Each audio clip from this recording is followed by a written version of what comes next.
감사합니다. 74주년 광복절 기념 예배로 오늘 이렇게 감사 예배로 드리게 되는데, 일제 감정기 때 일입니다. 상록수의 작가인 심훈이라는 분이 지은 그날이 오면이라고 하는 시에서 이렇게 노래하고 있습니다. 우리 같이 한번 읽겠습니다. 시작. 그날이 오면은 삼각산이 일어나 더동실 춤이라고 추고 한강물이 뒤집혀 용솟음칠 그날이 이 목숨이 끊이기 전에 와 주기만 하량이면 나는 밤하늘에 나르는 까마귀와 같이 종로의 인경을 머리로 들이받아 울리오리라. 두개골은 깨어져 산산조각이 나도 기뻐서 죽사움에 오히려 무슨 한이 남으리까. 그날이 와서 오 그날이 와서 육조 앞 넓은 길을 울며 뛰며 뒹굴어도 그래도 넘치는 기쁨에 가슴이 미어질 듯 하거든. 드는 칼로 이 몸의 가죽이라도 벗겨서 커다란 묵을 만들어 들쳐매고는 여러분의 행렬의 앞장을 서우리다. 우렁찬 그 소리를 한 번이라도 듣기만 하면 그 자리에 거꾸러져도 눈을 감겠소이다. 자, 이 시가 시문이라고 하는 분의 그날이 오면이라고 하는 시입니다. 꿈에서도 해방을 원했던 이 분은 1936년 35살의 나이로 세상을 떠나게 됩니다. 이 시는 그 후에 그의 수첩에 기록된 것을 발견하게 되죠. 왜냐하면 그 시는, 그 당시는 이러한 저항 시들을 도저히 검열을 하기 때문에 발표하기가 힘든 시절이었습니다. 영국의 옥스퍼드 대학의 교수인 바우라 씨는 이 시를 세계적인 저항의 시다 이렇게 얘기를 했습니다. 바우라 씨는 일본의 한국 통치가 가혹했다, 그러나 민족의 시는 죽이지 못했다 이렇게 평가를 하고 있습니다. 광복의 그날은 간절히 염원하는 이 시에서 1949년에 시인의 유고집에서 이제 발표가 되어서 오늘 우리가 읽고 있습니다만은, 당시 그날의 이 광복이라고 하는 것은 꿈에만 그리던 일이었습니다. 왜? 환경적으로, 조건적으로 모든 것으로 볼 때에 광복이라고 하는 것은 도저히 있을 수가 없다라고 모든 사람들이 느꼈습니다. 그러나 계속적인 저항은 이루어졌어요. 목숨을 걸고 독립을 했던 이육사나 아니면은 청산리 전투에 참가했던 이범석조차도 해방의 그날을 암울하게 보았던 것은 사실이었습니다. 그런데 놀랍게도 광복의 그날이 어느 날 갑작스레 찾아오게 되었습니다. 오늘 이 본문도 이스라엘 백성들이 바벨론이라고 하는 포로로 잡혀가 약 70년 동안 고생을 했습니다. 그러니까 오늘 우리의 일제 감정기 때와 똑같은 그런 시절을 겪고 있는데, 놀랍게도 어느 날 광복이 찾아왔는데 꿈꾸는 것 같았다 이렇게 얘기를 합니다.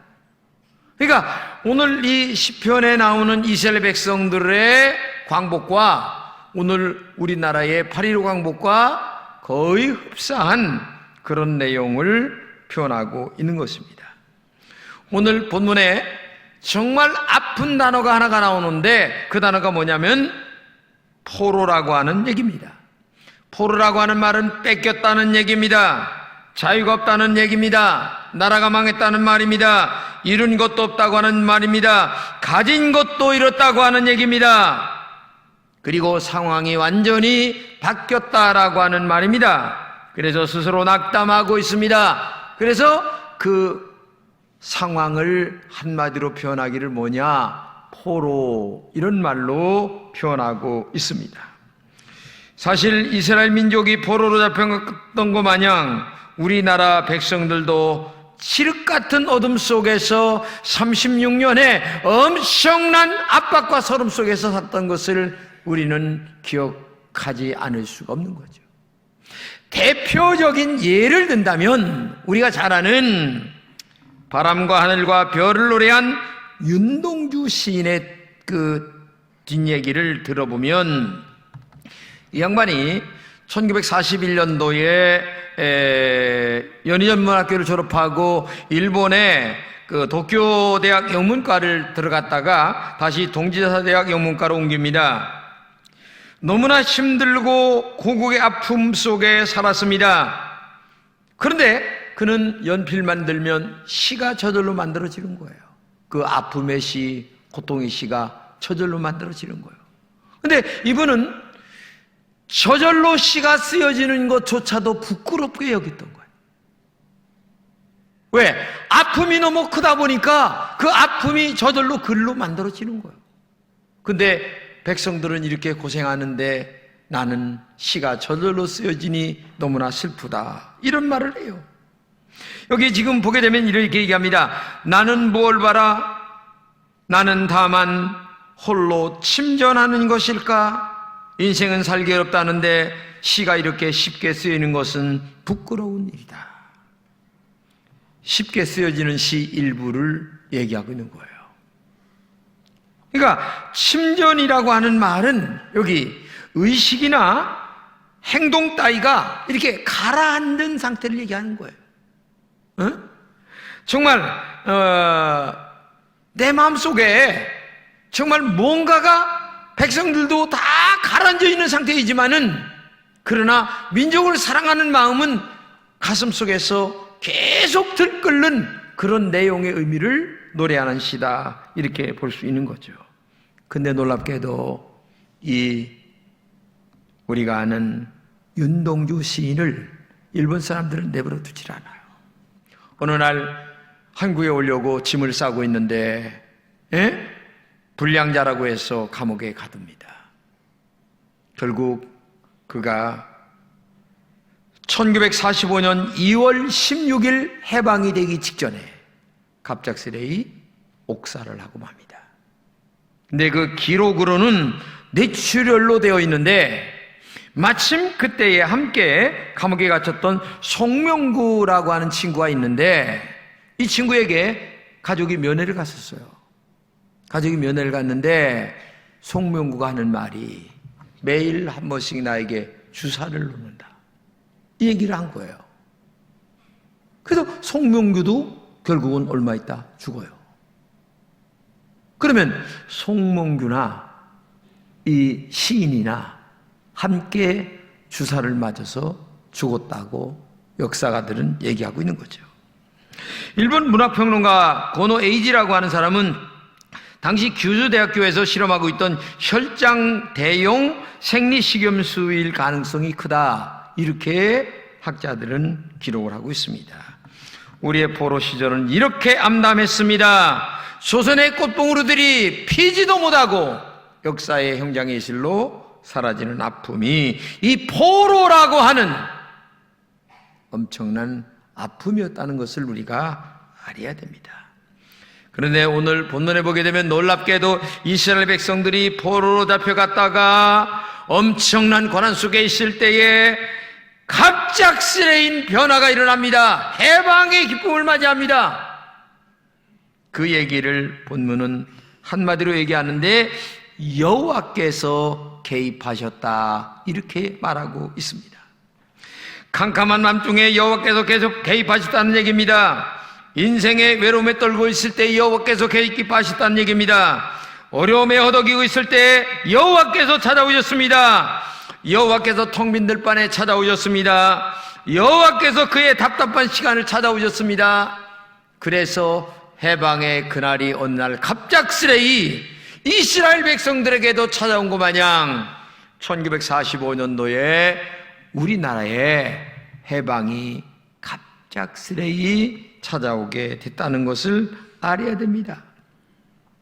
이 강대국의 억압 가운데서 흑암의 시간을 보내는 그들에게 정말 하나님은 갑작스럽게 해방의 기쁨을 맞아 주셨습니다. 얼마나 기뻐했는지 이방 사람들까지 하나님께 열심히 일 다하여 찬양했다, 이렇게 말하고 있습니다.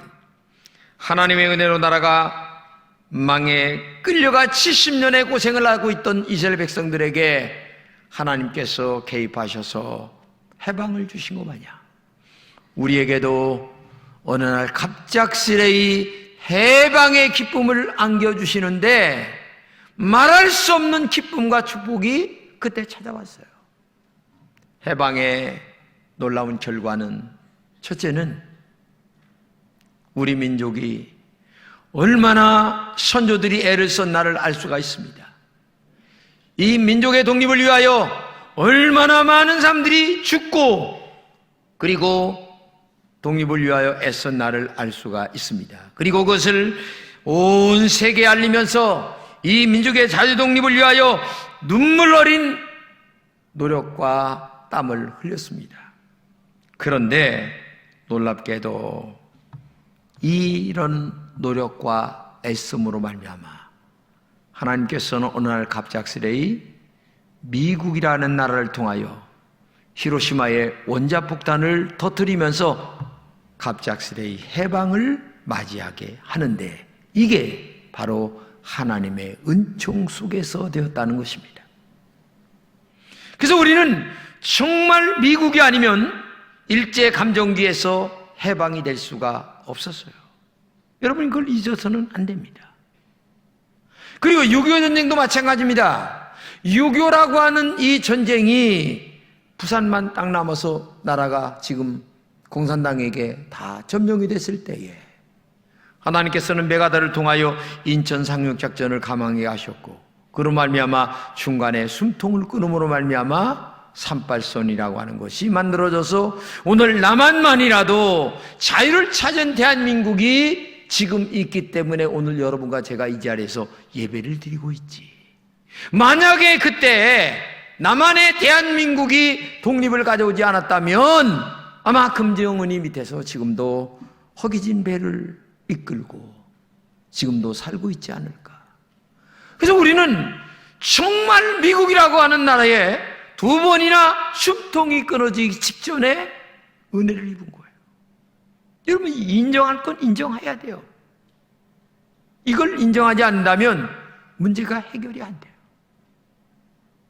물론 그 위에 미국이 어떻다 얘기하지만 그건 그거고 근본적 해결 문제는 하나님의 은혜였고 우리 선조들의 독립운동이었고 그리고 그로 말미암아 2번이나 이렇게 은혜를 입고 살아간다고 하는 사실을 우리가 잊어서는 안 된다.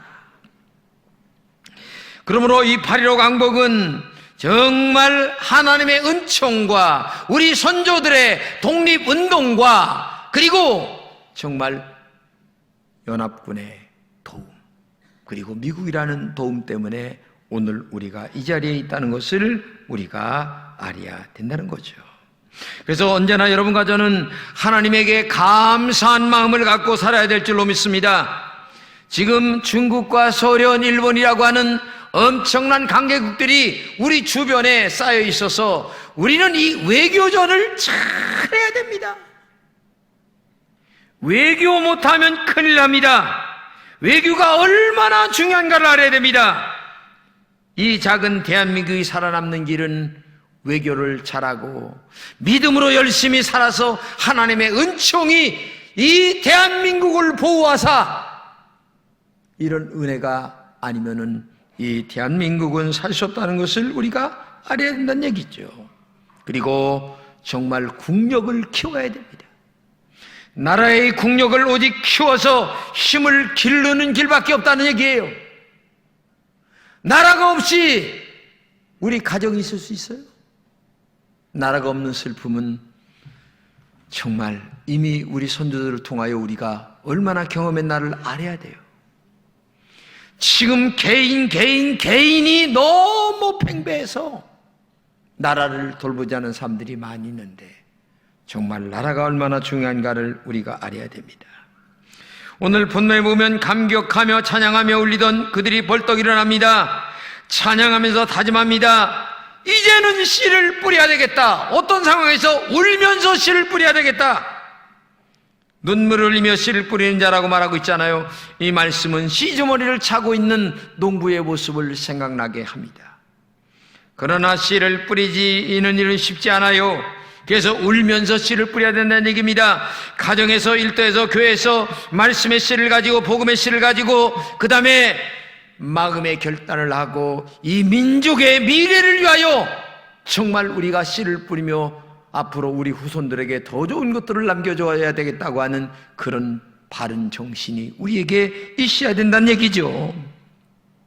그러면서 그들은 하나님께 한 가지 기도 올려드립니다. 여호와여, 우리의 포로를 남방 시내들 같이 돌려보내소서. 여기 남방이라는 말이 뭐냐? 남쪽에, 이스라엘 남쪽에 쓸모없는 네게부 사막을 얘기합니다. 완전히 복이 나지 않는 사막을 얘기합니다. 그런데 그 사막에 시내들 같이 돌려보내달라. 여러분, 사막의 시내, 말도 안 되는 얘기입니다. 어떻게 사막에 시내가 생기겠습니까? 이 말은 한마디로 얘기하면 하나님, 사막 같은 우리의 심령 속에, 사막 같은 이 민족의 현실 속에 하나님의 은총이 있을 때만 시내가 흐를 수 있는 축복이 있다. 하나님 은혜를 베풀어 주옵소서. 하나님 우리에게 축복하여 주옵소서. 하나님의 은총만이 이 사막 같은 땅에, 사막 같은 환경에 70년의 포로 생활 속에 36년의 압박 속에 하나님의 은총만이 시내를 흐를 수 있게 될 뿐이오니 불쌍히 여겨 주옵소서라고 기도하는 내용이라는 것을 우리가 알아야 된다는 얘기입니다. 오직 하나님만이 사막을 변화시킬 수가 있습니다. 여러분, 한강이 말랐어요. 그런데 마른 한강에 다시 물을 흐르게 할 수 있는 분은 누굽니까? 하나님밖에 없는 거예요. 이걸 알아야 돼요. 그렇기 때문에 오늘도 여러분과 제가 남방의 시내들 같이 돌려보내달라고 하는 이 기도와 찬양과 감사와 하나님의 은총에 대한 정말 간절한 기도가 우리 속에 있을 때만이 이 민족의 미래가 있다는 것을 꼭 기억해야 됩니다. 오늘도 여러분과 제가 정말 하나님의 은혜를 베풀면 사막에 샘이 나고 그 다음에 시내처럼 물이 흐르게 되는 은혜가 있을 줄로 믿습니다. 지금 우리나라는 임진왜란을 맞이했던 선조왕 시대처럼 힘든 시기입니다. 구한말 고종황제 때처럼 일본 내 침략은 다시 시작이 되었습니다. 정말 기업은 힘들고 백성은 어려운 시대를 맞이했습니다. 일본이 화이트리스트 국가에서 제외시켰어요. 화이트리스트 국가에서 제외시켰다고 한 말은 친구를 적으로 만들었다, 그런 말이에요. 옛날에는 친구기 때문에 검열도 없이 그저 맘대로 가져가서 다 써. 돈만 내고 쓰면 돼, 이렇게 했는데 지금은 딱 검열을 시켜서 노 하면 안 되고 예스 하면 되고 지금 이렇게 만든다는 거예요. 일본의 의존도가 얼마냐? 이것저것 다 살피고 따져보면 지금 91%가 핵심 중요한 부품들은 다 일본일 거예요. 여러분 알게 모르게 지금 우리가 그렇게 살고 있는 거예요, 지금. 예? 그러니까 일본의 경제 제재가 오기 시작하면 우리나라 모든 기업들이 돌아갈 수가 없을 정도입니다. 이렇게 힘든 시대에, 그러니까 한마디로 얘기하면 일제감정기가 지금은 새로운 경제감정기로 다시 돌아왔다는 사실을 우리가 인식해야 됩니다. 이걸 잊지 아니하면 안 된다는 얘기예요. 일본의 주요 부품 의존도가 그렇게 크다는 얘기입니다. 지금까지는 아무런 제재 없이 그저 돈만 내고 사다 썼어요. 근데 돈 줘도 지금은 허락을 받아야 된다는 얘기입니다. 제3의 한일전쟁이 다시 벌어졌다고 하는 사실을 우리가 알아야 됩니다. 이때 우리는 눈물이 납니다. 그러나 아직 우리는 일본을 따라갈 힘이 없습니다. 일본은 경제 대국이고 3대국입니다. 우리는 12번째입니다. 따라갈 수가 없어요. 이때 일시록 모든 국민들이 힘을 모아야 합니다. 감정을 절제해야 합니다. 그리고 아프지만 속으로 눈물을 흘리면서 씨를 뿌려야 되는데 지금은 어떤 씨냐? 첨단 산업의 씨를 뿌려야 됩니다. 기초 산업을 일으켜 세워야 됩니다. 모든 곳에서 자급자족할 때까지 그저 숨죽이고 열심히 일을 해야 되는 거예요. 다른 나라의 의존도가 높으면 오늘처럼 언젠가 또 당할 수가 있는 거예요. 그렇기 때문에 자급자족해야 되는 거예요. 나라가 사느냐 죽느냐에 지금 다른 나라와의 경쟁이 중요한 거예요. 그래서 기초 산업을 바르게 세우고 그 다음에 모든 아주 중요한 부품 우리가 다 만들 수 있도록 자급자족을 지금 해도 될까 말까 한데 지금 이렇게 해서 어떻게 될까 하는 가슴의 아픔이 정말 큽니다. 올해로 우리 조국 광복 74주년을 맞이했습니다. 3.1운동 100주년입니다. 일본 아베 정권은 국제법과 질서를 무시하고 경제 보복 조치를 내려서 이렇게 어수선한 이 시절에 광복절 맞이했습니다. 아베 정권이 제국주의의 부활을 꾀하는 것이 아닌가 또 사실이고요. 이게 지금 나라가 어떻게 되려고 그러는지 정말 가슴이 아파요. 여하튼 8.15 광복절을 맞이하면서 억압받던 민족의 역사를 다시 한번 생각하고 제2의 광복절이 다시 와야 되는데 아마 지금은 경제 전쟁이 아닌가 하는 생각을 가져봅니다. 여러분 나라를 위해서 정말 기도 많이 하시고 다시 한번 경제 회복을 가져오는 제2의 제3의 광복절을 맞이하는 그날이 올 수 있도록 그래서 기도 많이 해주시고 경제하는 분들에게 용기를 주시고 어렵게 사는 분들에게 희망을 주시고 나라와 민족을 위해서 힘써 애쓰는 여러분 되시기를 진심으로 축복합니다.